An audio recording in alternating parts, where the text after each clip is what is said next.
दोस्तों, मैं आपका दोस्त ललित पटेल अपना इंडिया से आज के एपिसोड में आपका हार्दिक स्वागत और अभिनंदन करता हूं। दोस्तों, दोस्तों, आज हम एसडी ज्योति मौर्य और आलोक मौर्य और मनीष दुबे के उस मामले में जो आपसे चर्चा करते चले आए हैं, जिसमें आज पुनः चर्चा करेंगे और आपसे वो बात करेंगे जिससे इस मामले के दूरगामी परिणाम क्या होंगे। जब से आलोक मौर्य ने एसडी ज्योति मौर्य के खिलाफ जो शिकायत की थी, जो उन्होंने मनीष दुबे पर आरोप लगाए थे, अपनी पत्नी पर आरोप लगाए थे और मीडिया के सामने भी कुछ एविडेंस उन्होंने दिए थे, उसमें यू टर्न लिया और यू टर्न लेने के बाद उन्होंने सीधे सीधे कहा कि मुझ पर कोई दबाव नहीं है, मैं अपना प्रार्थना पत्र वापस ले रहा हूँ, मुझे इस मामले में कुछ नहीं कहना है। फिर उसके बाद ये एक बात निकल के आती है कि अब इसके दूरगामी परिणाम क्या होंगे। क्या आलोक मौर्य को न्याय मिलेगा, क्या एसडी ज्योति मौर्य को न्याय मिलेगा, या मनीष दुबे को न्याय मिलेगा, या देश की पूरी जनता को न्याय मिलेगा, या फिर कोई ऐसा मामला निकल के आया जिसमें सभी लोग खुश हों, यानी कि सभी लोग अपने आप में कहीं ना कहीं सेटिस्फाई हो जाए। ऐसा कुछ कहते हैं पराक्रम या फिर चमत्कार होगा। चमत्कार इसलिए कह रहा हूँ क्योंकि ये मामला चार लोगों के बीच में फंसा हुआ है। एक तो शासन प्रशासन के बीच, एक एसडी ज्योति मौर्य, एक आलोक मौर्य, एक मनीष दुबे और एक देश की जनता। यानी कि शासन प्रशासन जो है वो न्याय जनहित में करेगा। जो दोषी हुआ उस पर कार्रवाई होगी। अगर दोषी पे कार्रवाई हुई तो दोषी मनीष दुबे या एसडी ज्योति मौर्य या आलोक मौर्य में से एक हो सकता है, या फिर इस मामले को कहीं ना कहीं किसी प्रकार से मैनेज किया गया, तब भी कहीं ना कहीं किसी की भावना आहत होंगी।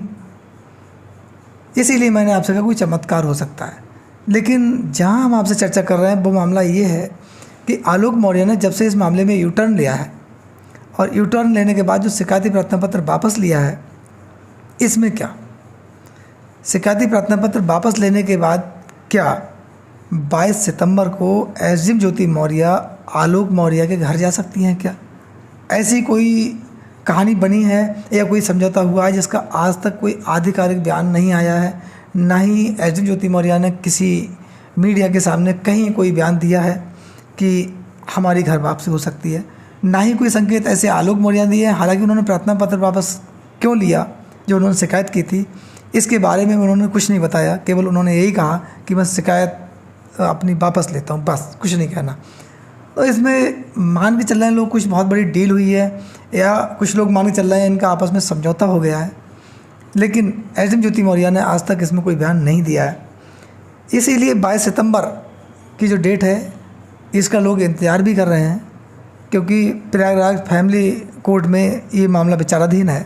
जो अर्जी तलाक की ज्योति मौर्य ने डाली थी न्यायालय के समक्ष, उसमें 3 बार डेट पड़ चुकी हैं।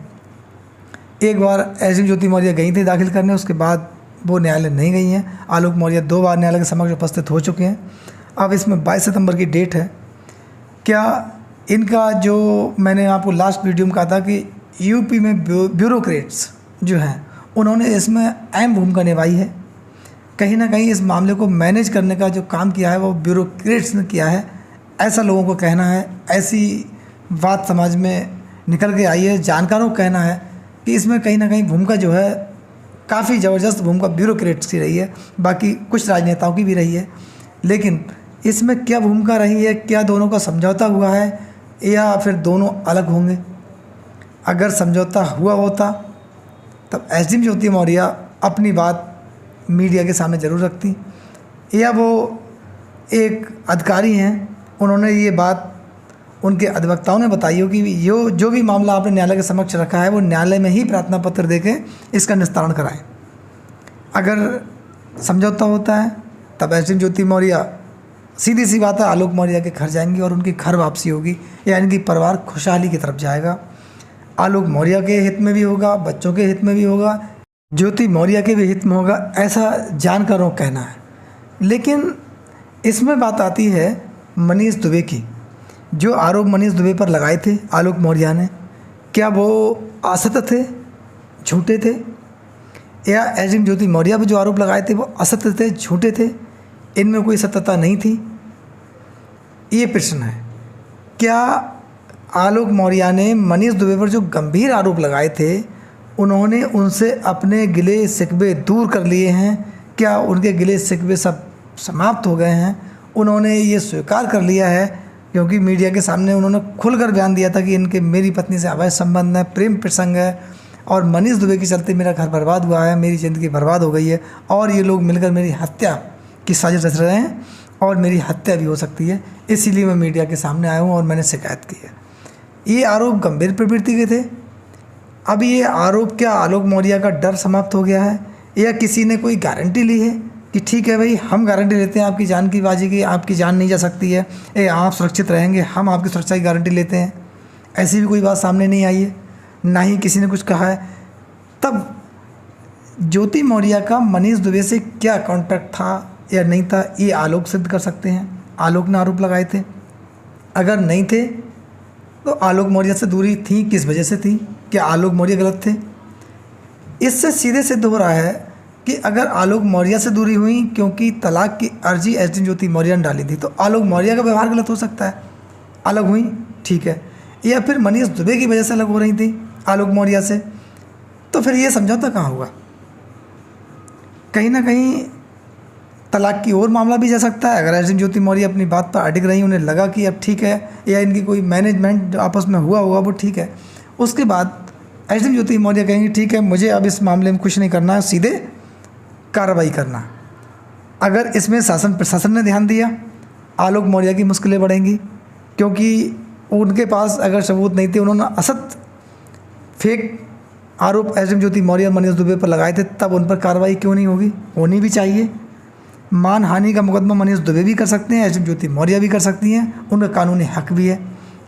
और इन्होंने जो पद की गरिमा गिराई है आलोक मौर्य ने, या किसी अधिकारी को उन्होंने बेवजह बदनाम किया है और शासन प्रशासन के सामने असत्य साक्ष्य देकर असत्य जो है वो घटना बनाकर, और उन्होंने शिकायत की, फेक घटना बनाकर जो शिकायत की, उस मामले में उनके खिलाफ शासन स्वतः संज्ञान भी ले सकता है। ऐसे में आलोक मौर्य की मुश्किलें बढ़ेंगी।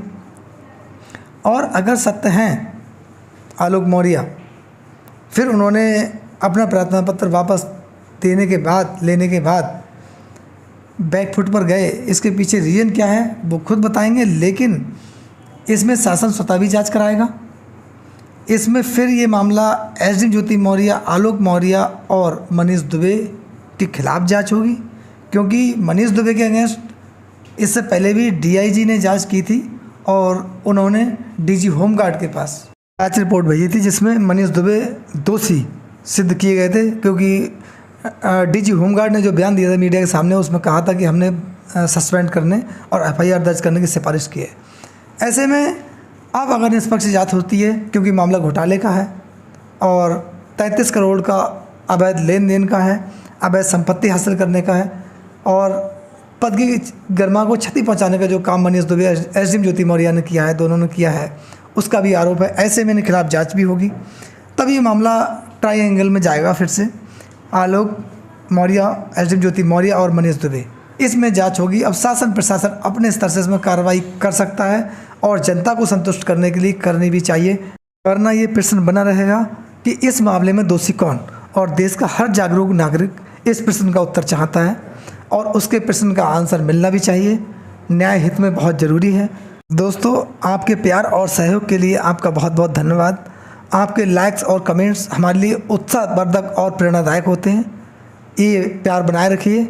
जय हिंद, जय भारत, धन्यवाद। इंटरेस्टिंग वीडियो देखने के लिए चैनल को लाइक एंड सब्सक्राइब करें। धन्यवाद।